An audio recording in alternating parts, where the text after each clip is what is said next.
President Emerson Mnangagwa has called for SADC member states to reduce their reliance on donor aid and Western assistance, advocating for the use of existing resources and educational advancement to drive industrialization. Sanapinda mashuka chakwa mtungamiri wenyika chiti aiwa musa rely nema aids anobva kuma Western countries, anobva kuma big brothers, but isusu let us work on the existing resources. Aiwa ti advance ma education yedu kuti tikwanise ku drive industrialization. Sanapinda mashuka update anobva subscribe or like on the bell icon. Tipina munogwa mchinzi.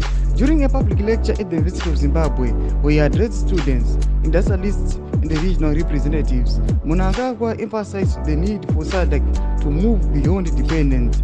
He stated that the region must leverage its own resources and innovative capabilities to foster industrial and economic development.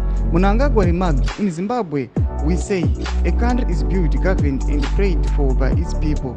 This highlights the significant responsibility we all share in driving our nation's development, both individually and collectively. Panapa tikuna mtungamiri wenyika ari convince aiwa mamwe SADC leaders kuti aiwa ngatisave nema allies vanobva from the west, but isusu ngatiweke toga, ngatishandei tega kuti tikwanise kuweka on industrialization, tinoshandisa ma-resources atiinawo, nekuti hanzi anouya achiudza mumwe leaders noti aiwa nyika inovakwa nevene vayo, inotinamatira nevene vayo, but kuona kuti the same person atotaura mashoko iwawo, let the same person watoona kuti to the west ikoko ndokwaanoendawo, ndokwaanoenda kuma big brothers ikoko, vachinokumbira ma-ideas, vachinokumbira kuti aiwa toda kurwira from ma-security threats. Ndozvanoona kuti aiwa yes, these guys they can chant, vangosangotaura ma-speeches zvavo for the sake of just talking, but tikaona paground zvinhu zvinozoitika zvinenge zvakasiyana. Zvotidzai mafungiro enyu munoti kudii pamusoro pechiitiko ichi nemashoko aya vinako mesection medu. Musanosubscribe or like and turn on the bell icon.